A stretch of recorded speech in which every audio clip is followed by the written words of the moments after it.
오늘 저희가 분석해 볼 자료는요. 2026년 1월 4일 이재명 대통령의 CCTV 단독 인터뷰 녹취록입니다. 네, 맞습니다. 취임하고 첫 국빈 방중인데 이걸 바로 코앞에 둔 시점이었죠. 그렇죠. 타이밍이 아주 절묘했습니다. 그래서 오늘 저희가 던져볼 핵심 질문은 바로 이겁니다.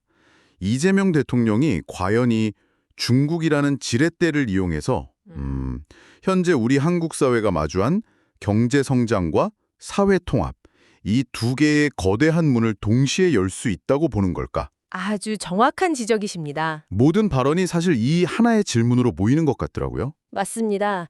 이번 인터뷰는 그냥 시점을 잘 고른 외교 행보, 그 이상을 봐야 하거든요. 아, 그 이상이라면요? 일단 불안정한 국제 정세 속에서 이루어졌고, 또 몇 달 전에 시진핑 주석이 한붕을 다녀갔잖아요. 네, 그랬죠. 바로 그 직후라는 점이 중요합니다. 이 대통령이 자신의 외교 청사진, 특히 계속 강조해온 그 전략적 자율성이라는 개념의 실제 밑그림을 뭐랄까 처음으로 자세하게 공개한 자리라고 볼 수 있는 거죠. 그렇군요. 말씀하신 대로 단순한 외교 행보가 아니라는 건 분명해 보이네요.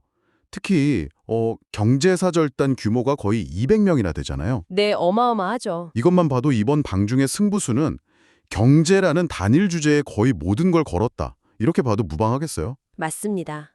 그리고 그 경제라는 키워드를 어떻게 풀어내느냐가 이번 인터뷰의 첫 번째 관전 포인트였습니다. 인터뷰에서 가장 제동기를 끈 부분은 바로 이 수평적 관계라는 단어였어요. 아, 그 표현이요? 네. 지금까지의 한중 경제 관계를 설명하던 방식과는 완전히 결이 다르거든요. 이건 그냥 수사가 아니라 관계의 판을 아예 새로 짜겠다는 선언처럼 들렸습니다. 그렇죠. 과거 모델을 명확히 점의하죠. 우리가 기술과 자본을, 중국이 노동력을 제공하는 수직적 모델이었다고요. 맞아요. 바로 그 지점이 이 대통령이 구상하는 새로운 경제 비전의 심장부입니다. 그는 인터뷰에서 시진핑 주석의 리더십 아래 중국이 이룬 기술적, 경제적 성취를 굉장히 높게 평가해요. 아, 현실 인식이 깔려 있군요. 네, 더 이상 우리가 가르쳐주는 위치에 있지 않다. 이걸 인정한 거죠. 이제 중국은 일부 첨단 산업 분야에서 한국을 따라잡았거나 심지어 추월하고 있기 때문에 이제는 동등한 파트너로서 새로운 협력 모델을 만들어야 한다. 이게 바로 수평적 협력인 겁니다. 구체적인 협력 분야로 인공지능, AI랑 녹색 에너지를 딱 짚어서 이야기했죠. 네, 핵심 분야죠. 특히 중국이 태양광 패널 같은 분야를 중심으로 재생에너지 전환을 굉장히 빠르게 이루어내면서 위기를 기회로 바꿨다. 이 점을 콕 집어서 칭찬한 게 인상적이었습니다. 맞습니다. 이건 중국을 더는 우리의 거대한 시장이나 생산기지가 아니라 미래 기술을 함께 만들어갈 혁신 파트너로 보겠다는 그런 시각의 전환을 보여주는 대목이죠.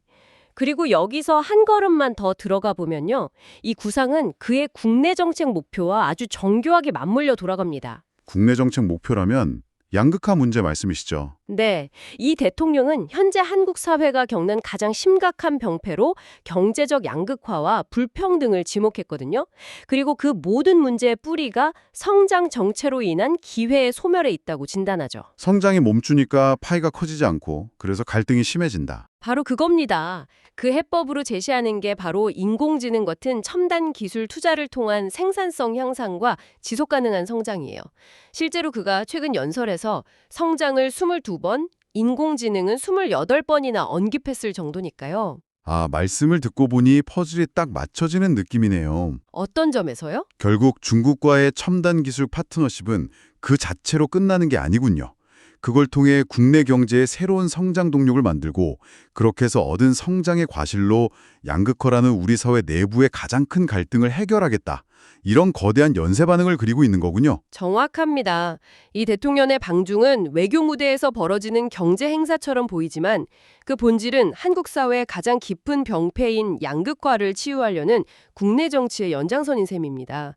중국과의 AI 협력이 우리 거실의 문제와 바로 연결된다는 아주 거대한 구상인 거죠. 자, 그런데 이렇게 경제적으로 중국과 깊숙이 손을 잡겠다는 구상은 필연적으로 아주 민감한 외교적 질문을 낳습니다. 바로 미국이 이걸 어떻게 볼 것이냐는 거죠. 그렇죠. 그 질문이 바로 나올 수밖에 없죠. 바로 이 지점에서 전략적 자율성이라는 대통령의 핵심 키워드가 등장합니다. 이 대통령이 안매경중이라는 표현을 언급했는데요. 안보는 미국의, 경제는 중국에 의존한다. 지난 십수년간 한국 외교의 고정관념처럼 여겨졌던 공식이죠. 네. 그런데 이제 그 공식이 더 이상 유효하지 않다고 딱 선을 긋는 겁니다. 맞습니다. 그는 미국과의 군사동맹은 우리 안보의 근간이고 현실적으로 피할 수 없는 상수라고 분명히 이야기해요. 하지만 동시에 그렇다고 해서 중국과의 관계를 적대적으로 가져가는 건 대한민국의 국익에 치명적이라고 강조하죠. 그 딜레마를 풀어가는 외교 철학이 바로 실사고시입니다. 실사구시, 사실에 입각해서 진리를 탐구한다. 이게 외교 무대에서는 구체적으로 어떤 의미로 적용될 수 있을까요? 그가 인터뷰에서 이걸 아주 명확하게 정의합니다. 각국이 자국의 이익을 극대화하되 상대방의 핵심 국익을 침해하는 방식은 피해야 한다는 원칙이죠. 서로의 레드라인은 넘지 말자. 그렇죠. 쉽게 말해 실사구시 외교란 뭐랄까 로맨스보다 실속을 챙기자는 겁니다. 이념이나 명분 때문에 국익이라는 실리를 놓치지 않겠다는 선언이죠. 외교를 이상주의가 아닌 현실주의 게임으로 보겠다는 뜻입니다. 갈등이 생기면 피하지 말고 대화로 풀어서 더 큰 이익을 찾자. 이런 접근법이군요. 네, 듣기에는 굉장히 합리적이고 현실적인 접근법 같죠. 네, 그렇게 들리는데요. 하지만 일각에서는 이게 자칫 원칙 없는 외교로 비춰질 위험은 없을까요? 예를 들어 인권 문제 같은 가치 기반 외교와는 충돌할 여지가 있지 않습니까? 충분히 제기될 수 있는 비판입니다. 그리고 아마 이 대통령의 외교는 임기 내내 그 질문에 답해야 할 겁니다. 그렇겠죠. 다만 인터뷰의 맥락에서 보자면 그는 가치와 실리의 충돌 가능성 자체를 인정하기보다는 꾸준한 대화를 통해 그 간극을 충분히 관리할 수 있다고 믿는 것 같아요. 대화를 통해서요. 네, 한국과 중국은 서로에게 너무나 필요한 존재이기 때문에 끊임없이 만나고 대화하면 협력의 공간을 계속 찾아낼 수 있다는 거죠. 그 일환으로 최소 1년에 한 번은 정상회담을 정례화하자고 구체적인 제안까지 했습니다. 결국 소통의 양이 신뢰의 질을 담보할 수 있다는 믿음이 깔려 있는 것 같습니다. 소통 이야기가 나와서 말인데 시진핑 주석과의 개인적인 관계에 대해서도 꽤 길게 이야기했더군요. 네, 그 부분도 흥미로웠습니다. 몇 달 전 경주에서 만났을 때의 인상을 언급했는데 어떤 느낌을 받았다고 합니까? 시 주석을 정말 든든한 이웃, 그리고 함께 할 수 있는 도움되는 이웃이라고 표현한 부분이 재밌어요. 든든한 이웃이요? 네, 예상과 달리 농담도 잘하고 본인이 휴대폰으로 약간 장난스러운 사진을 보여줬을 때도 흔쾌히 웃으면서 받아주는 모습을 보면서 인반적인 매력을 느꼈다고 합니다. 그런 개인적인 케미가 중요할 때가 있죠. 그럼요. 외교에서 이런 개인적인 유대가 생각보다 중요할 때가 많습니다. 물론 이게 모든 걸 해결해주진 않지만 양국 관계가 좀 삐걱거릴 때 최소한의 소통 채널을 열어주는 윤활유 역할은 충분히 할 수 있죠. 이 대통령은 이런 긍정적인 경험이 앞으로의 관계에 중요한 밑거름이 될 거라고 믿는 것 같았어요. 그런 신뢰 관계를 바탕으로 가장 민감한 현안이죠. 대만 문제에 대한 입장도 명확히 밝혔습니다. 네, 하나의 중국 원칙을 존중한다는 기존 입장을 아주 명확하게 재확인했습니다. 못을 박았군요. 그렇습니다. 한중 수교 당시 합의된 이 원칙이 여전히 양국 관계의 핵심 기준이고 대한민국 정부는 그 입장에서 단 한 번도 벗어난 적이 없다고요. 특히 인터뷰에서 중국의 가장 큰 현안이라고 할 수 있는 대만 문제에 있어서 하나의 중국을 존중한다는 입장은 변함이 없다고 직접적으로 언급했습니다. 이건 앞서 말한 실사구시 철학과도 연결되는 부분이겠네요. 바로 그겁니다. 상대방의 핵심 국익을 존중함으로써 우리의 국익을 확보한다는 전략의 구체적인 표현이라고 볼 수 있습니다. 역사 문제에 대한 언급도 흥미로웠습니다. 항일 공동투쟁 80주년이라는 역사적 유대를 이야기하면서도 동시에 과거에만 매달릴 수는 없다고 선을 그은 부분이 인상 깊었어요. 그 부분이 그의 국내 통합 비전과 정확히 연결되는 지점입니다. 또 국내 문제로 연결되는군요. 네. 그에게 역사는 공동의 경험과 교훈의 원천이지만 궁극적인 목표는 과거를 기리는 데 있는 게 아니라 국민들의 더 나은 미래를 만드는 데 있다는 겁니다. 이 이야기는 자연스럽게 현재 한국의 가장 큰 문제인 정치적 양극화에 대한 고민으로 이어지죠. 맞습니다. 갑자기 취임식 때 맺던 그 삼색 넥타이 이야기를 꺼내더라고요. 네, 저도 그 부분이 기억에 남아요. 진보를 상징하는 파란색, 보수를 상징하는 빨간색, 그리고 이 둘을 아우르는 대한민국 자체를 상징하는 흰색.